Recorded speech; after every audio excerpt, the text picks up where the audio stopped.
Good morning and welcome to your Meet Your Future campaign. My name's Sarah and I'm part of the Education Work and Skills team at Greater Manchester Combined Authority. I'm also joined by my colleague Diane, who is behind the scenes as my co-host. For those of you who've joined us before, you might be aware that the Meet Your Future was launched in April 2019 by Andy Burnham, Mayor of Greater Manchester, to enable more young people like you to meet and connect with different businesses and employers to explore lots of different roles and careers. This week is National Apprenticeship Week, and our theme for National Apprenticeship Week is growth in Greater Manchester. But what does this mean? Well, throughout this week in our Meet Your Future sessions, we'll be exploring the industries and the roles and careers that are the fastest growing across Greater Manchester and what opportunities that offers you, the workforce of the future. You will be able to learn more about apprenticeships, what an apprenticeship is, and how an apprenticeship might be the future option for you after you leave school or college to develop the skills and knowledge for your future career. In this session today, you will hear from Raj from Microsoft. Hopefully, this session will inform you, inspire you, and highlight why you can be hopeful and optimistic about your future in Greater Manchester. Please use the question box for any questions or thoughts you might have throughout this session. You'll see on the right-hand side of my screen, and my co-host will be publishing any questions that come through. Ask your teacher to put any questions into this box and make sure you're not shy. We'll cover all the questions and answers in the section at the end. If you'd like to use captions or subtitles during the event, please select captions and subtitles on in your video controls. I'll hand over to Raj soon, but before I do, here's an amazing video.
Awesome. Thank you very much for that intro, Sarah. I'm unsure if there's some technical difficulties in the background, and the audio might not have been shared on the video. But look, what a super incredible video to share, just around, I guess, what the future could look like for some of us, you know, as just individuals in society, but also just what the future is currently now. I mean, from a Microsoft perspective, we're seeing loads of organizations in the manufacturing industry using those headsets to help, you know, train their staff and understand what a digital world will look like. So good morning, everyone. My name is Raj De Silva.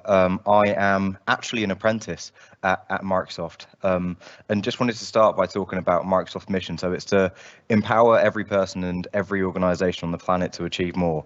That is pretty bold. I think if I look back to the start of Microsoft, which was probably about 45 years ago, Microsoft started off as an organization that created computers, and there would be really slow computers back in the day, and I believe our strapline back then was to put a PC in everyone's home.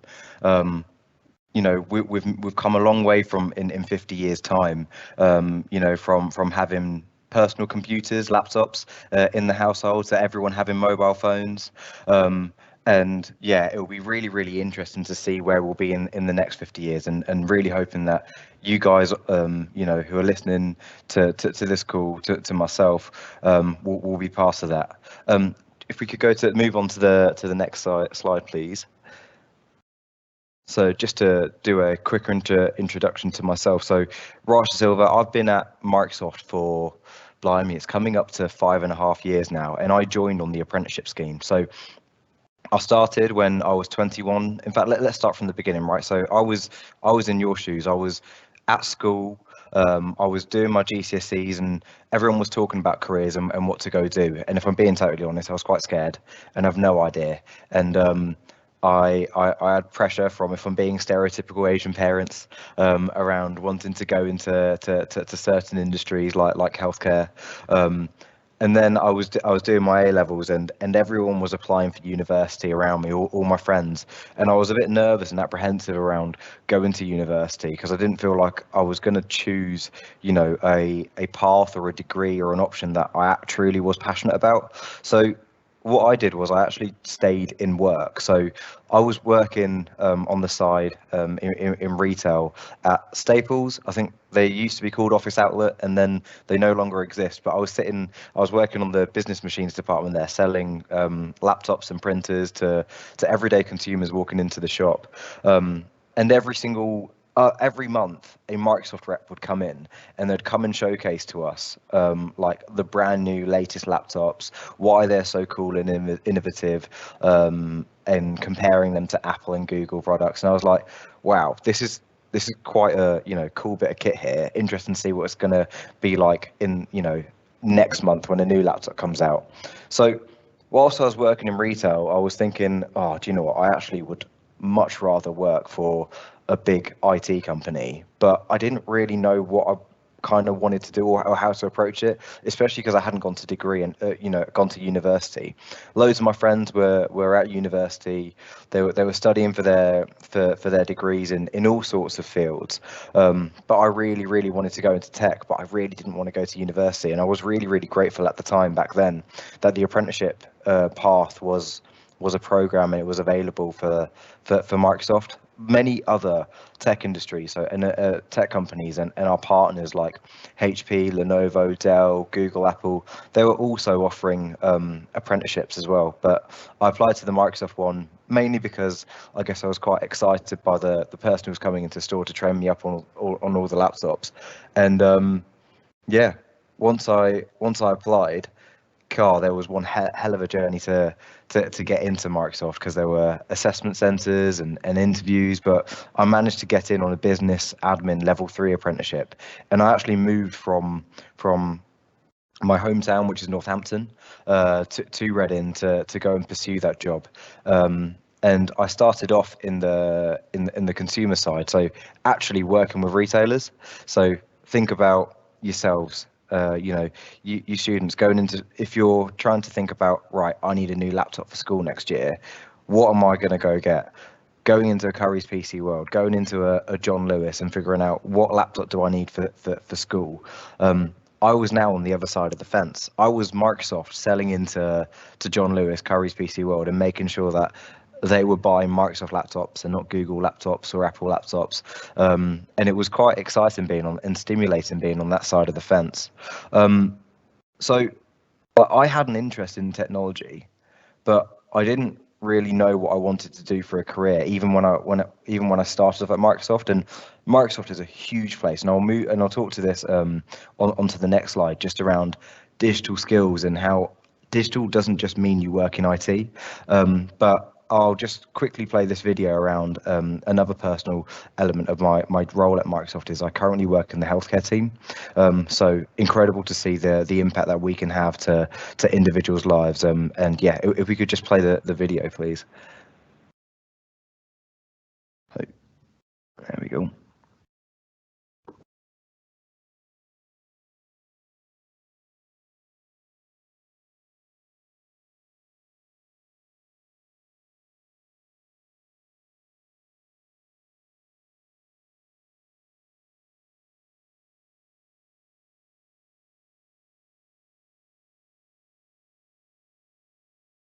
I think we're just having a bit of a technical difficulty with the sound, but we are just going to rectify this just in a moment. So apologies for this, but we will get this sorted.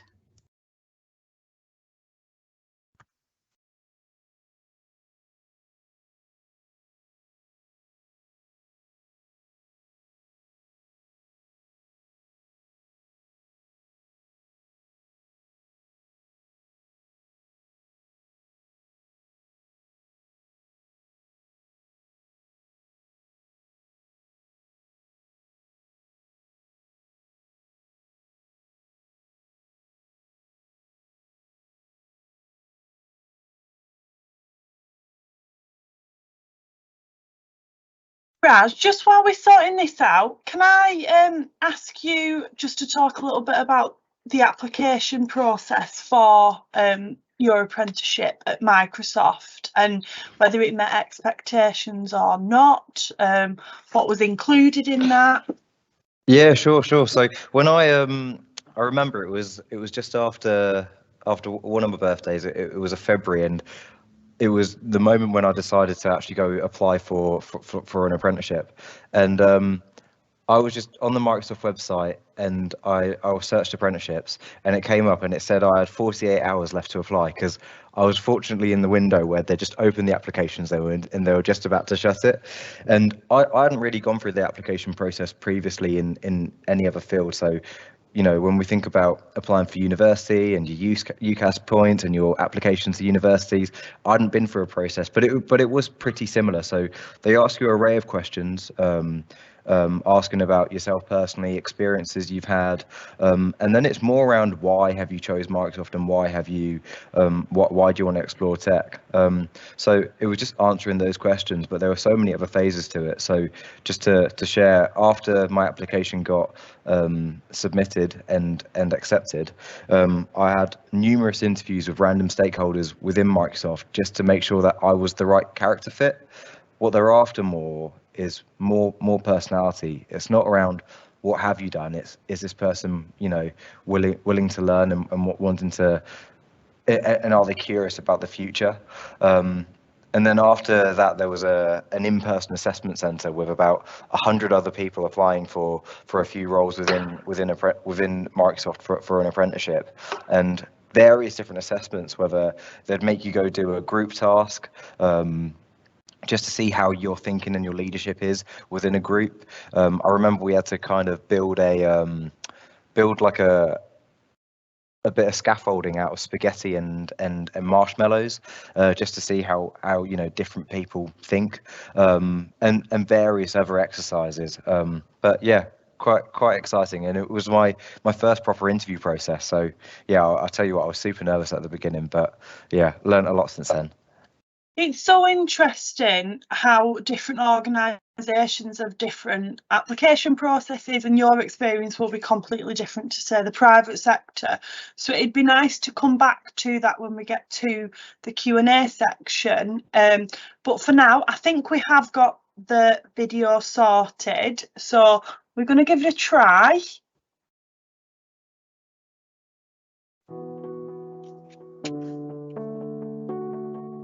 Right, I'm going to try and replicate this here. We're off to a great start.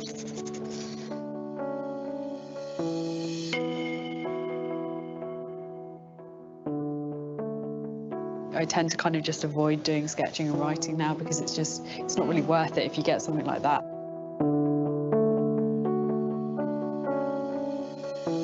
Anything you could do that would just make my hand do what I want it to do and to be able to sign my name would be an incredible thing. How do we even just begin to help her overcome this particular symptom of her tremors and helping her be able to regain her writing ability, her drawing ability? You know, I don't think we're ever going to get that back 100%. You know, my challenge is I mean, it's immense. Someone's made a spoon. It actually counteracts the tremors you get from Parkinson's. So the spoon actually vibrates in opposition to how your hand might be shaking, and therefore it is steady.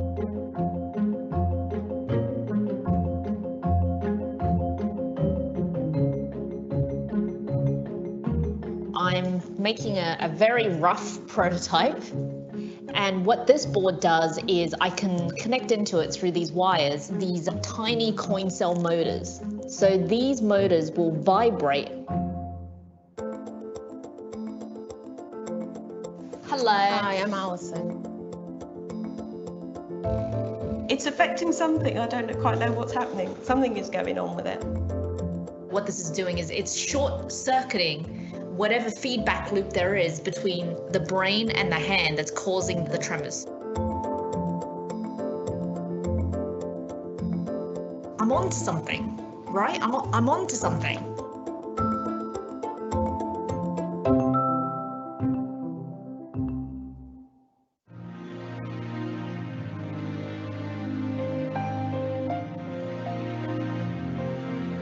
Woo! Woo!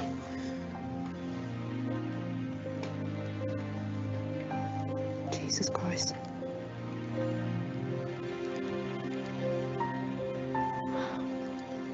Oh my God.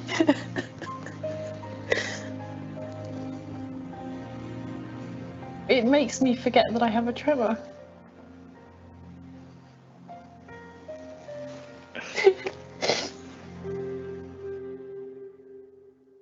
I haven't drawn one of them for a long time. I'm so casual about it. Yeah, I'm just going to draw a straight line. I've actually just written my name for like the first time in ages. I can't believe it. Mum, it's called the Emma. Oh, brilliant. It's got my name on it.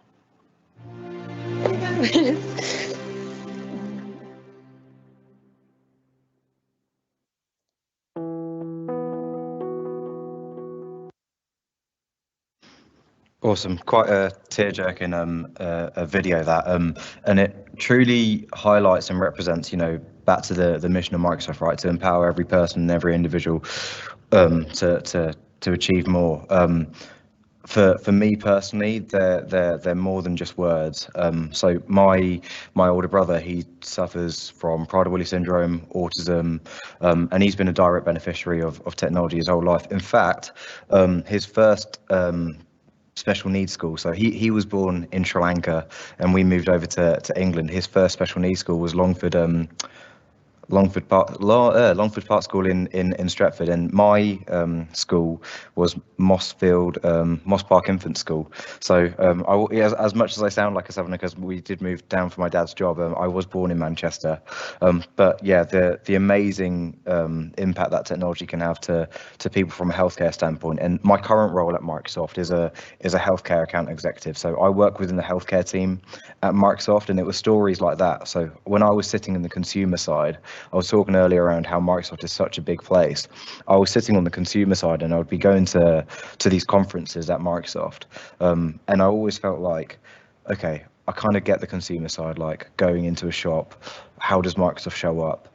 But really, all the big, you know, impact which was really hitting my heartstrings were things that were being done in healthcare, mainly because of you know, I just felt like it could impact people like my brother. So I did the work to move internally in Microsoft, and spoke to the healthcare lead and moved into their team, and I currently look after Birmingham as a region. So supporting Birmingham as a region with their digital transformation, understanding, what are the challenges, and we see it day to day, right? Some of our parents in the room, they might be healthcare workers, they might be doctors, they might be nurses, and they might be coming home talking about the stresses that they have at work. And it is nice to know that, not me as an individual, but being part of Microsoft, we're able to touch people within those industries with technology and helping them. So day to day for me, sometimes I'm speaking to clinicians, understanding, what it is, what their work's like and where their pain points are and where we can help support them. We see it on the news, like how challenging it is for healthcare right now, with huge long backlogs from COVID. How can we help our healthcare customers in those times, and make sure that we can see more patients, and things like that. So just wanted to point out the digital skills gap, and that digital doesn't just mean IT. Sarah said at the beginning that tech as an industry is growing massively in Manchester. Loads of organisations are starting up. I guess the tech boom in Manchester, and they're all becoming super digital. Eventually, all these companies are going to become data companies. So when I speak to my hospitals in Birmingham, they're talking about the same rod. How do we become a data company? And it's quite hard to think from an NHS perspective, what does that actually mean? So things that we're talking about in the healthcare space are things like population health. So how do we stop people from going to hospital? How do we look after people when they're at home and not in the hospital? Because the problem is too many people are going to hospital and they need to get healthier before they get to hospital. So we're understanding around how the NHS can use the data it has on every single patient to ensure that they're looked after before they need to go to hospital. So it's more around being proactive around healthcare and not reactive. So back to the digital skills gap. So every single industry has IT related to it. And we'll showcase it into the next slide. But like I said, I moved from the consumer side into the healthcare division at Microsoft. But Microsoft is split into loads of different industries. So whilst I could sit in health, whilst I do sit in healthcare, there are individuals like myself who started on the apprenticeship scheme, and who had a passion for fashion, and they work in the fashion industry, working with the likes of Burberry around what does digital tech look like from a fashion perspective. And I'm thinking, what on earth could that look like? And remember the video we showed at the beginning with the HoloLens? It's how can we get an individual to wear a HoloLens, a mixed reality device, and understand what different clothes could look like on different people. When we think about manufacturing, it's like Rolls-Royce, one of our great customers. How are they building the next airplanes and testing them out just all in a headset? One thing I'm super proud of in Microsoft within the healthcare team is that HoloLens device, that mixed reality device. Sometimes it can be really challenging to get access to the right resource. So sometimes the best doctors might be in the US, and especially during the pandemic, how do we get doctors from the US over to try and help a child who needs surgery in the UK? Well, with the HoloLens, with a device which goes over their head with a camera, you can dial those clinicians in, those top class physicians and clinicians from all around the world to try and help operate on some really life-changing surgery. So it's amazing how IT isn't just working in IT, it's actually about working in different industries. I guess, seeing as we're speaking to children of Manchester, it would be remiss of me not to mention around sports and football, whether you're on the blue side or the red side. Just to pray, if we could play the next video, just to show some, it's a 30-second video on just where Microsoft is playing its part in football in La Liga.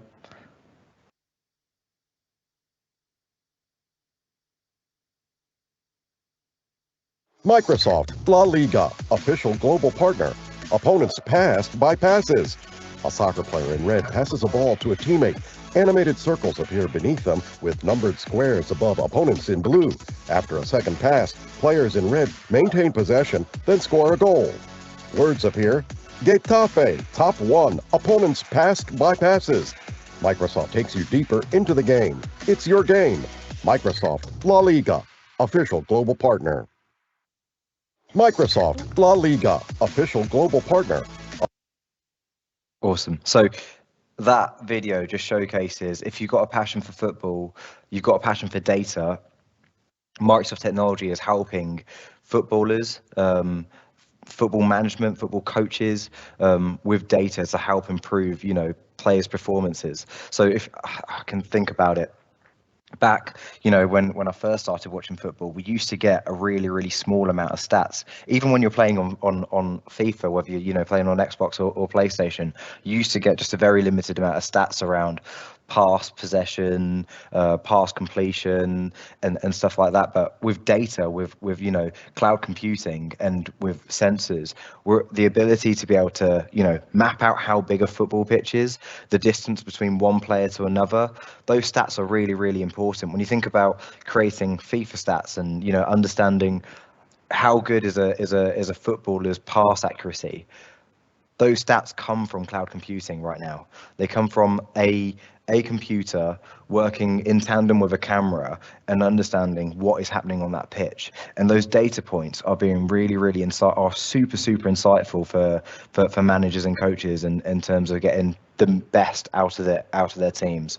So that whole bit was just around how IT isn't just about working in IT, it's about working in different industries. And if you've got a passion for technology and you've got a passion for different industries, you can most certainly find a job in an industry that you love. And I can personally say that from a healthcare perspective.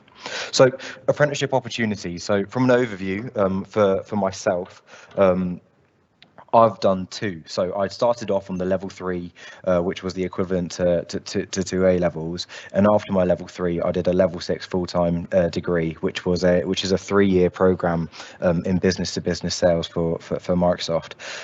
But those are available to yourselves, and like I said, there are different streams. So sales, being one of them, being right at the front, and I'd say at an execution level, speaking to for me in a healthcare perspective, speaking to clinicians. Marketing, how are Microsoft reaching every single person? I did that previously in my consumer side, working with John Lewis. How is Microsoft showing up in those areas? Business operations, business services. If you're technical, I personally, I'm not a technical person. If you're into coding, if you were into like Minecraft when you were younger, or you still are into Minecraft, the technical element could be something which is super interesting, and that you really are paving the way for what the future will look like. Partner, Microsoft isn't just about Microsoft. It says on the end of the slide there, we've got 33,000 partners in the UK. So if I were to think about some of our biggest partners, the likes of like HP, Lenovo, Dell, they're those big players in the market. They are our partners. As much as some people may see them as our competitors, they exist because of Microsoft technology, like Windows, and finance. Whatever stream you're interested in, there is an apprentice opportunity in somewhere which Microsoft will relate to it. And then from a training perspective, so your or my qualification, whether it was a level 3 or a degree, aligns with the role I'm doing. So I'd say an advantage, and this is feedback I get from most of my friends who've been to university, is that they're at university, they're studying a degree. However, they're not actually out in the field practicing it. They're learning the theory, but they're not actually doing the work. The great thing about an apprenticeship is that you're earning and you're learning and you're doing all at the same time. So whilst I'm doing, let's say, a course on ethical sales, which I currently did like a couple of weeks ago, I had to speak to healthcare organizations around ethical practices for when we sell technology into the healthcare industry. If you're doing something around product management and product lifecycle in your business level 3 qualification, your manager will ensure that you're doing that in your job. So it's not like you're at Microsoft and you're not learning. You genuinely are doing what you're doing on your qualification, and landing impact within the organization or the partners. And like I said, there are 33,000 partners in the UK for Microsoft. Our Microsoft partners employ, over 500,000 people in the UK, and this is increasingly growing around Greater Manchester as well. Cool. Next slide, please. And here are just some, if you can access, the slides might be shared with you after. Just click on some of these links. They can, help you start your apprenticeship journey within tech. And then there's also some really great case studies around apprentices like myself and their journeys that they've been on within the industry. So cool. That's come to half an hour. I'm more than happy to take some Q&A if there are any questions in the chat. Raj, thank you. That was absolutely amazing.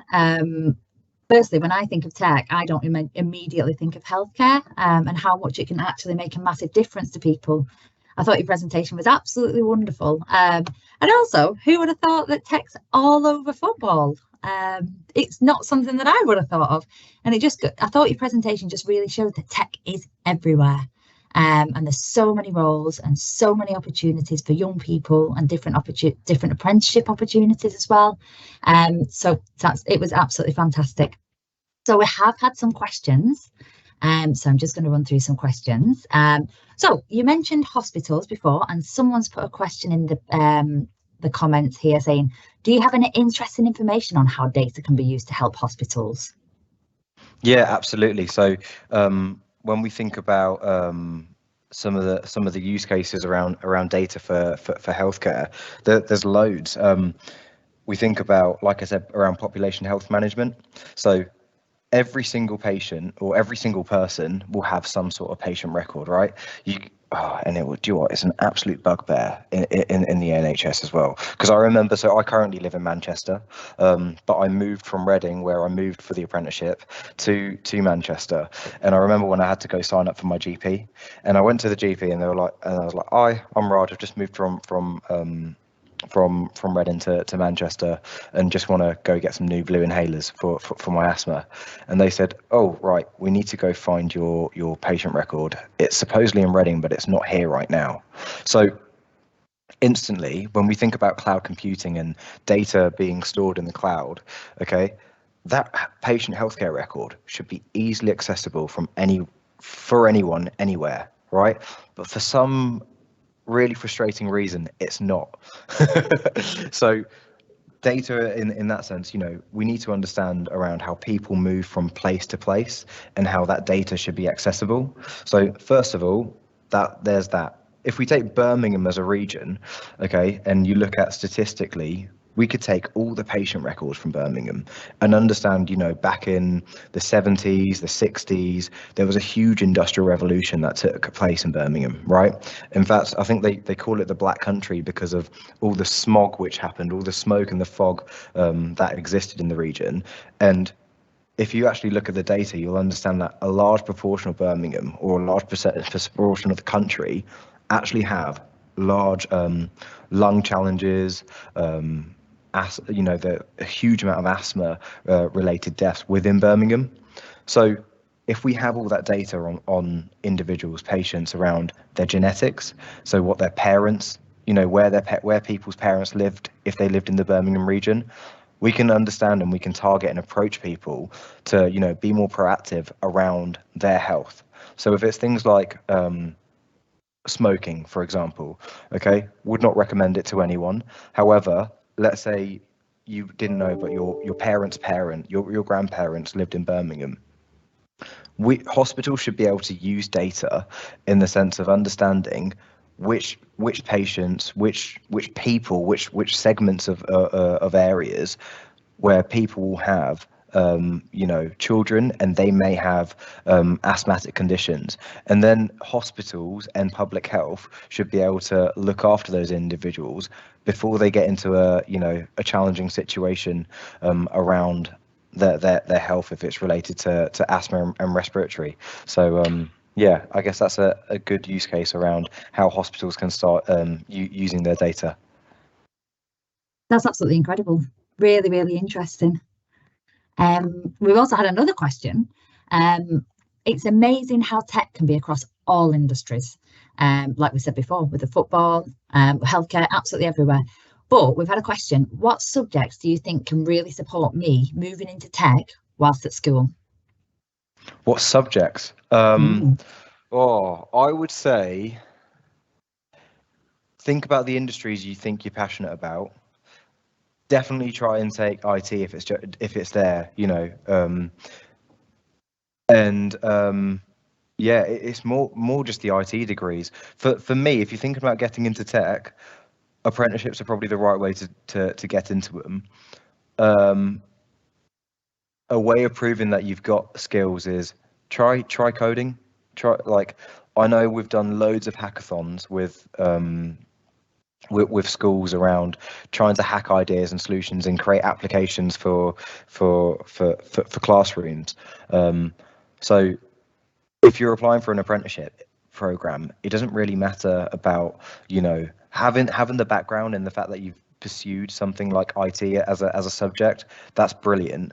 But also just your curiosity and your willingness to learn is the reason why you'd most likely get a job in IT via an apprenticeship. So yeah, go take IT, go take other subjects that you're genuinely passionate about. So like I said, from a healthcare perspective, you could take, let's say, a few sciences, so like a biology, a chemistry, and that shows that you're interested in. So from a healthcare perspective, we also work in the genome space around DNA and what tech looks like in DNA. So there, take biology, chemistry, and IT. That will most likely help you in that career path. Thinking about other areas, if it was, let's say, football, it's like PE and IT and how they both can merge. I'll leave it at that. That's so interesting. DNA and tech. Absolutely fantastic. Amazing. We've had another question here. Where would we go if we wanted to become an apprentice at Microsoft? I believe there might have been a link in the previous slide. If not, we'll definitely share it with you guys later. Yeah, I think the application week is actually opening up soon, so I'll definitely share it with you guys afterwards. Fantastic, and we'll make sure that goes out to all of your careers leaders and to you at school and college as well, making sure that you're aware of these opportunities. Okay, so we've had another question. What is the best bit of advice you were given when making a decision in which career to pursue? That's a good question. Best bit of advice, be yourself. 100% be as authentic as you can. Don't try to be anyone else, and don't compare yourself to others. That is, yeah, those words are really, really important. For us at Microsoft, one of our taglines or phrases is "Come as you are, do what you love." So it doesn't matter about, you know, your background, your gender, your race. You know, it's really, really important that you literally come as you are, because that way you can bring the best of your skills and your diversity, right? Your diversity of thought that comes from your background into the practice that we do here at Microsoft. Yeah, that's probably the best advice I can give. I think that's the best advice that you can have when looking about a job, but just in general in life as well. Like, absolutely brilliant. So we've had another question. I'm interested in IT and want to pursue a career in it, but I'm torn between going to university and getting an apprenticeship. Can you give any advice? Oh, you're torn between the two. I would say, so the university one, go and do you know what? I'm telling this to my dad. So my dad, he's just retired. Okay, he's a doctor, and he's just got offered a job application, a job post in Australia to look after pediatrics, and he's talking about it. And I said, the process isn't just one thing. Like, it's not an interview and you've got the job. There's a whole process to it. So I would highly recommend going through both processes, as in go through the journey and the application process of going to university, and also with an apprenticeship. Like I said, for me to get the apprenticeship at Microsoft, it wasn't just a one interview thing. It was something which took months and months. So I would say apply go through the process of applying for university, speak to people, you know, go to the open days and speak to individuals at the university, and see what, you know, how they found their experience of being at university, and then speak to people like myself, you know, go through the apprenticeship journey, through whatever IT industry, IT company you want to join, and speak to apprentices. And then, you know, at the end, the whole thing could have taken you, what, I don't know, 3-4 months. And I think in your heart or your gut or wherever it is, you'll have figured out, you know, what you think the right path is. And I don't think there's a wrong path. And I can't say that there is a wrong path, because I chose to do an apprenticeship instead of a uni degree 5 years ago, and I think it's been really, really rewarding. So yeah, go through the process. That's perfect. And it's just really important to know all the pathways that are open to you, isn't it? So then you can make a well-informed choice. And we've had another question here. You mentioned hackathons in schools. Is that something that we could have at our school? Hackathons. I believe we're doing them across Manchester off the top of my head. Yeah, let me know which school it was you're from, and I can see whether we're doing it. And it might not be Microsoft who does the hackathons. It could be one of our partners, you know, who work within the education space. So actually, just to touch on that, so I work in the public sector team at Microsoft, which splits into healthcare. Talking about other industries as well, like policing. So Microsoft has a huge relationship with the Ministry of Defence, Ministry of Justice, with the police, and it's like, how do we use computers to better track and survey criminals, right? So yeah, on the and within public sector is also the education stream. So our education team do a lot of hackathons with schools and a lot of our education partners. I'm sure there'll be quite a few education partners within Manchester, because some of our EduConnect events and conferences are held up here, and those partners will be doing those hackathons. So yeah, send me the name of your school and I can see whether we're doing a hackathon. If not, I can try pop a partner in your direction, and they can teach you all about latest and greatest when it comes to code in school. Absolutely amazing. You might be inundated with a couple of offers there from schools and colleges online. And we just have one more question as well. What is your proudest moment in your career so far? Oh, proudest moment. I split it out into two things, right? So there's one internally stuff at Microsoft, and then there's two externally when I'm speaking to healthcare customers, because it's like there's two parts of the job. There's one of how you show up internally within the organization, and then the other one is how you show up in front of our customers, right? Because ultimately it's the customers in terms of you know, University Hospitals Birmingham, you know, what are they doing to change people's lives? Or John Lewis, when I worked in the retail side, what are they doing to help their employees from Microsoft technology and their customers? So internally, I would say I was really fortunate where I had the opportunity to go to Vegas with work. And we had a huge Microsoft conference out over there. Unfortunately, just turned over 21, which was fantastic. So we had a week out over there, but I had a keynote segment. So I had to come out and speak in front of thousands of Microsoft employees, which was quite daunting. But speaking around accessibility and the work that I'd done with John Lewis. So internally, that was my proudest moment. And externally, it's the exact same thing. So the work that I actually did with John Lewis. So John Lewis were one of the first disability confident employers in the UK. And we created a campaign highlighting around diverse colleagues that they have at John Lewis and how they use Microsoft Tech to help them do their job. So if you go to a John Lewis, or even if you go to a Microsoft store, you'll actually notice that they have, because they're a disability confident employer, a lot of a huge proportion of their workforce actually have disabilities, physical disabilities, and they're the people who are serving, you know, consumers on a day-to-day basis. And we did a campaign around how those employees are better serving customers and ultimately also selling Microsoft products. So both two things interlinked, internal and external. But yeah, that's definitely my proudest moment at Microsoft. Well, no wonder. That's absolutely amazing and so nice to hear as well. I think that's the very last of our questions now. So we just want to let you know that we have recorded this session, so you will be able to release the YouTube link within the next couple of weeks soon, so you can share this information with your session. But before we go, I just want to say, Raj, a massive thank you. That was amazing and it was so inspirational. So thank you so much.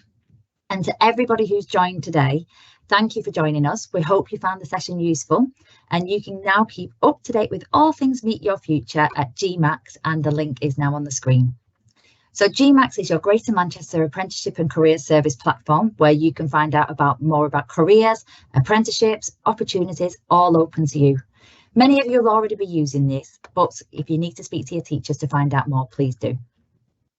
Now on the screen, you'll see a QR code for feedback. We'd love to get your feedback on this session if you're allowed to scan the QR code in on your phone in class. However, we know that that's probably not okay at the moment. However, so we will be sending a feedback form to your teachers for you to complete next week.